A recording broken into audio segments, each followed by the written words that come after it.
Vous avez 400 000 dollars de valeur nette dans votre maison et votre agent immobilier espère discrètement que vous ne le remarquiez pas.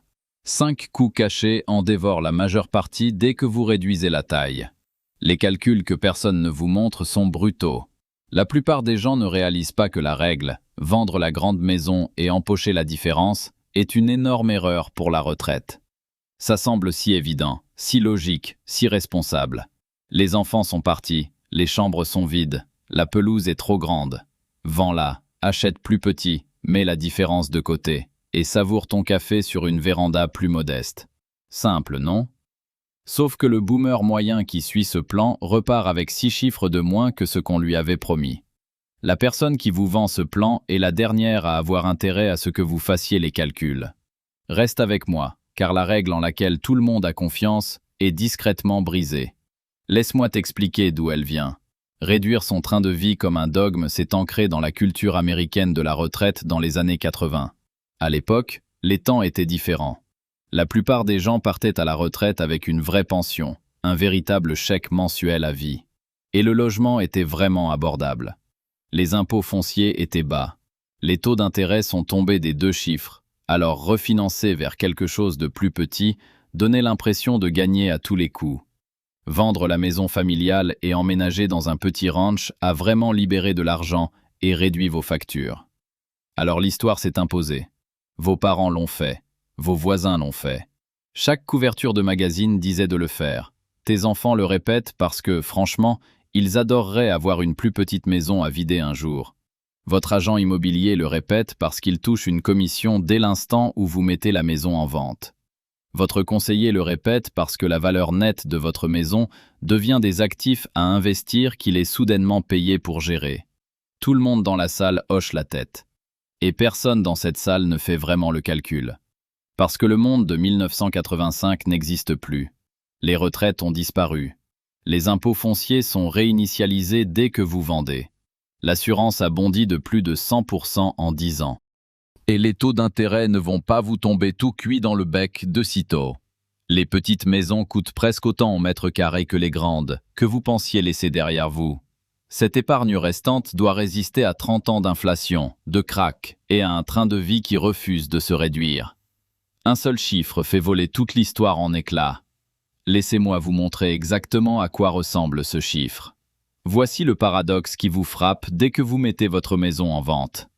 Imaginez qu'elle se vende pour 600 000. Tu te sens riche. Sur le papier, tu es absolument riche. Tu prévois d'acheter plus petit pour 450 000. Dans votre tête, vous empochez tranquillement 150 000 dollars d'argent gratuit pour la retraite. Voilà l'argument. Voilà le rêve. Voilà le tableur que ton cerveau fait tourner à 2 heures du matin. Passons maintenant aux vrais chiffres. 6% aux agents sur la vente de votre maison. Voilà 36 000 dollars envolés avant même de cligner des yeux. Ensuite viennent les frais de clôture, les frais de titre et les taxes de mutation. Le règlement des frais de vente représente environ 8 000 de plus. La mise en valeur, la peinture et les réparations demandées par l'inspecteur, encore 10 000 avec un peu de chance. 20 000 si vous êtes honnête avec vous-même. Déménager une maison entière à travers la ville coûte entre 5 et 8 000. Un déménagement entre États, facilement 15 000 dollars. L'impôt sur les plus-values au-delà de l'exonération frappe ensuite. Si votre maison a doublé de valeur en 20 ans, ce qui, pour beaucoup d'entre vous, est absolument le cas. Cet impôt sur les plus-values, à lui seul, peut représenter 20, 30, voire 40 000 dollars de moins sur le total. Ensuite, vous achetez le logement plus petit. Rien que les frais de clôture à l'achat, encore 10 000 dollars envolés. Inspection, expertise, montage du prêt si une partie est financée. Ensuite, de nouveaux meubles, parce que votre vieux canapé ne rentrera pas. Les habillages de fenêtres. Un nouveau frigo, parce que l'ouverture n'a pas la même taille. Des petites choses qui s'accumulent vite. Soudain, votre bénéfice de 150 000 dollars se rapproche plutôt de 70 000. Parfois 50. Parfois, il s'est tout simplement envolé. Et ce n'est qu'avant que la véritable hémorragie ne commence. Parce que maintenant, vous vivez dans un nouvel endroit, avec de nouveaux frais qui attendent en silence. Votre ancienne maison, entièrement payée, ne vous facturait pas discrètement ces frais. La plupart des gens ne s'en rendent compte qu'au premier relevé. Bienvenue dans les coûts cachés de la réduction de logement. Frais numéro 1. L'association des propriétaires, qui vous vide les poches discrètement, mois après mois. Ton ancienne maison? Pas de syndic. Juste toi et une tondeuse. Ton nouveau condo?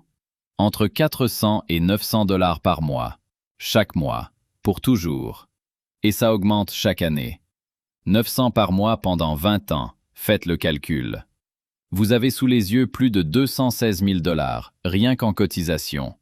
Sans compter les augmentations annuelles. Deuxième frais, la cotisation spéciale. C'est celui dont personne ne vous parle à la signature de l'acte. Le toit du bâtiment doit être remplacé. L'ascenseur tombe en panne. La structure de stationnement doit être réétanchéifiée. Le conseil vous envoie une lettre. Vous devez 12 000 $ sous 90 jours. Ou 18 000. Ou 25 000. Il n'y a aucune négociation. Il n'y a aucune option de refus. Votre ancienne maison, vous contrôliez entièrement cette décision de réparation. La nouvelle?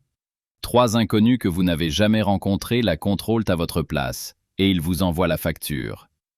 Troisième frais. La taxe foncière vient d'être réévaluée. Votre ancienne maison bénéficiait d'une évaluation gelée depuis des années, plafonnée et protégée. Votre nouveau logement est taxé à la valeur du marché actuel dès le premier jour. Maison plus grande, 4 000. Logement plus petit, 7.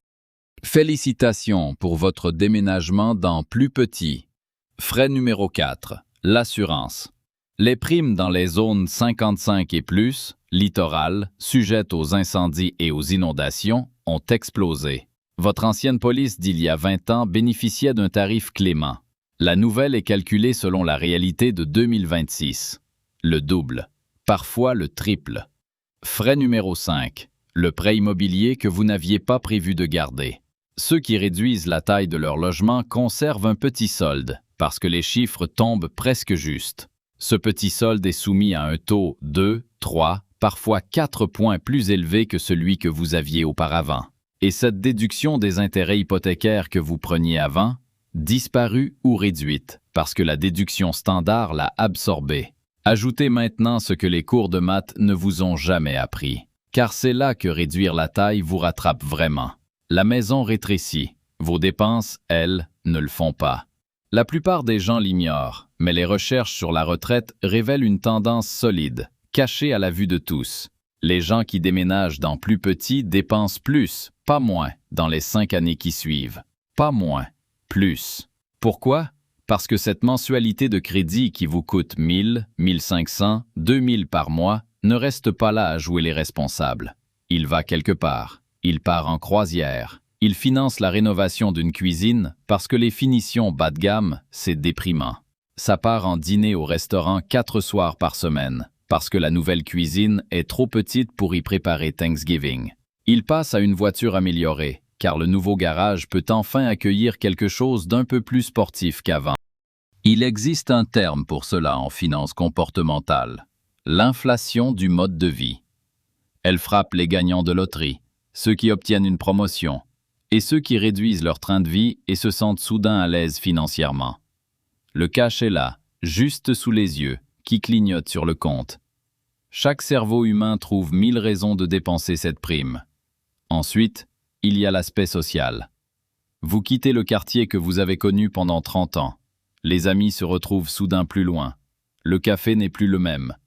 Les petits-enfants ne peuvent pas passer car il n'y a pas de chambre d'amis, ou c'est un placard. Alors tu conduis jusqu'à eux. Tu prends l'avion pour les rejoindre. Tu réserves des hôtels. Tu les emmènes en vacances, sans arrêt. Tu compenses le fait qu'il n'y a plus d'espace pour simplement être ensemble dans la même maison. Chacun de ces choix représente une dépense bien réelle qui n'existait pas lorsque vous possédiez la maison de 4 chambres. Vous avez renoncé à la rente de la vie à 2 pour l'illusion de la simplicité. Le plus effrayant, ce sont les dégâts qui s'accumulent. Laissez-moi vous montrer. Imaginez 2 personnes, le même âge, le même parcours professionnel, le même patrimoine, partant toutes les 2 à la retraite à 65 ans. Même maison payée, d'une valeur de 600 000. Voici Suzanne qui reste chez elle, et Dave qui déménage plus petit. Même retraite, même sécurité sociale. Tout est identique.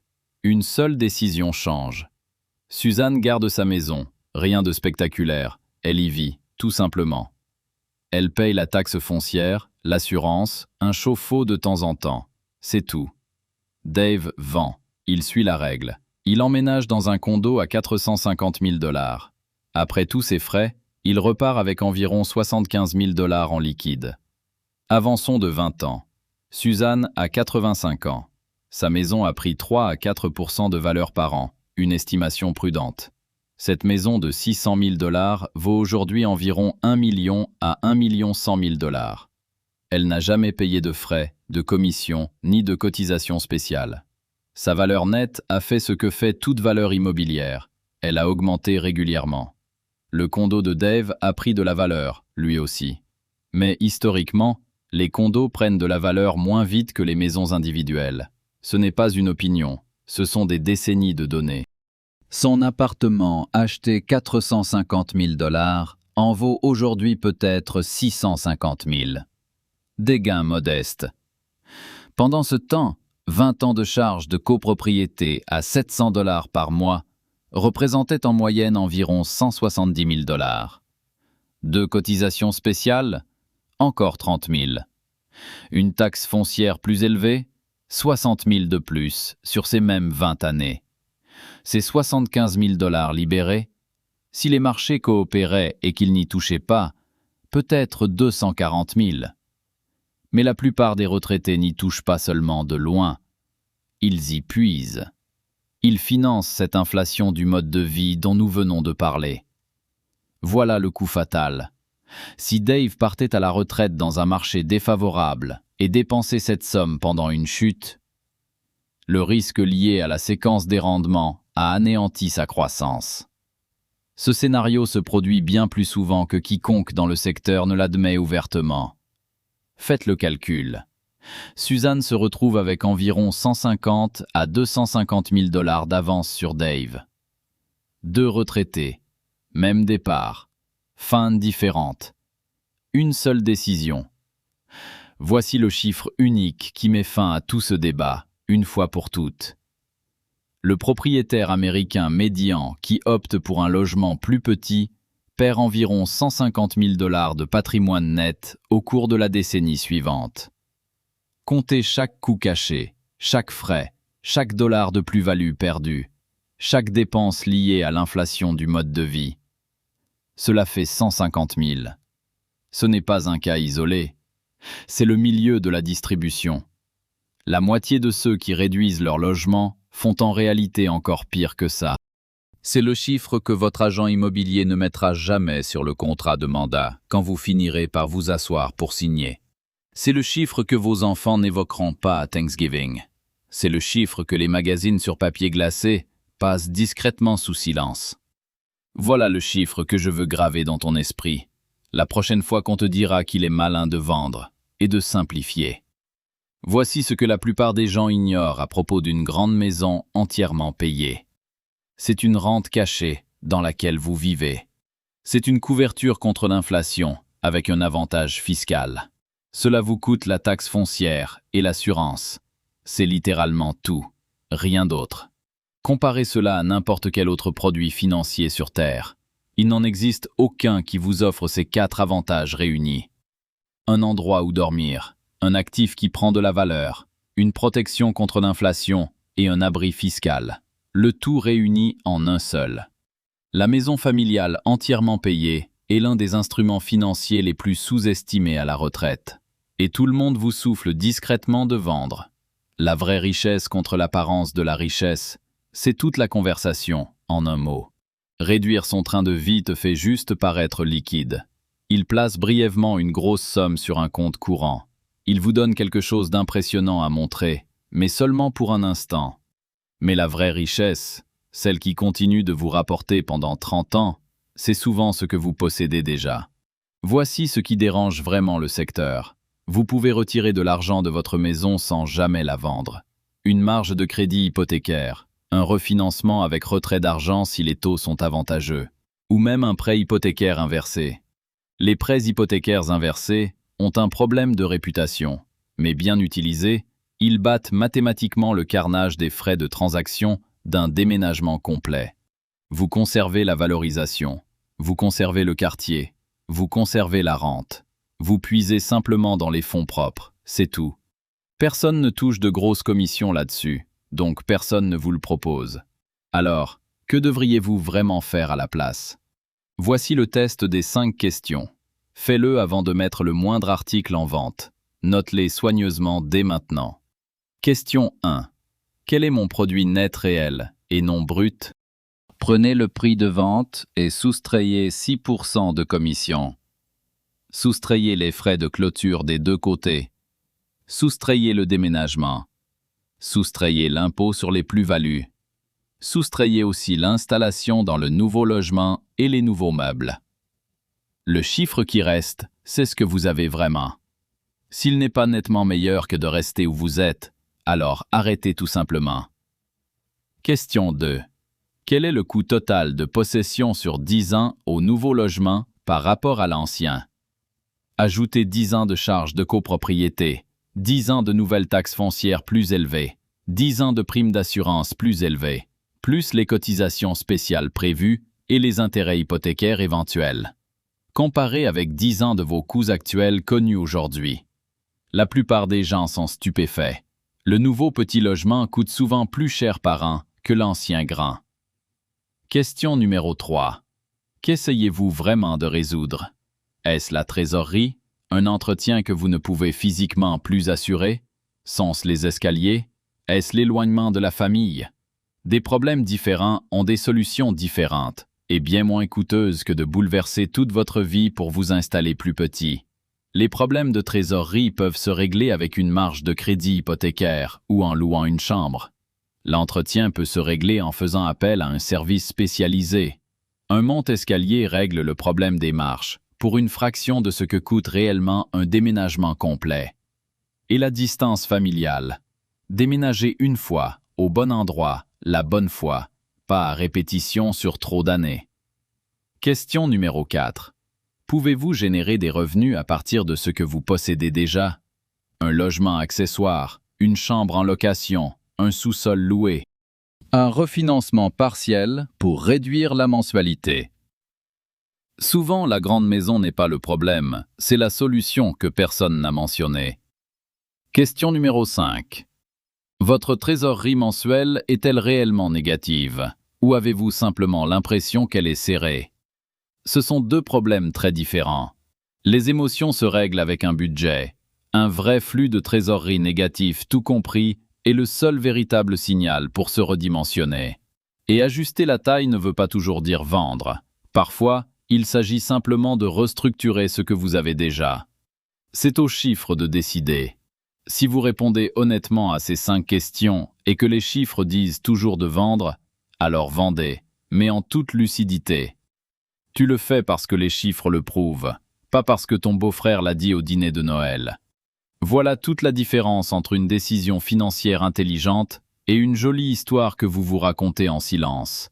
Un piège du même genre fait sombrer même les downsizers avisés, et c'est pourquoi j'y consacre toute ma prochaine vidéo. Même si vous prenez la bonne décision concernant votre logement, un autre calcul de la retraite est tout aussi bancal et discrètement erroné. La règle des 4% dit que vous pouvez retirer sans risque 4% de votre portefeuille chaque année sans jamais l'épuiser. Vous l'avez entendu 1000 fois, c'est sur chaque calculateur de retraite, c'est dans chaque diapositive PowerPoint de conseiller. Mais en 2026, avec une inflation plus élevée, une espérance de vie allongée et le risque lié à la séquence des rendements, cette règle montre ses limites. Ajoutez à cela des frais de santé qui feraient défaillir un retraité de 1994, la règle des 4% nuit discrètement aux retraités confiants.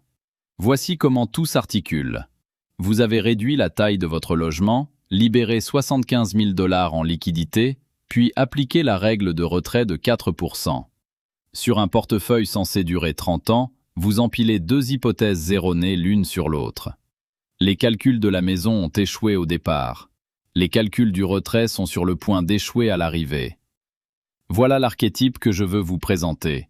Le retraité riche en immobilier, mais pauvre en liquidité, qui s'est retrouvé à court à 78 ans.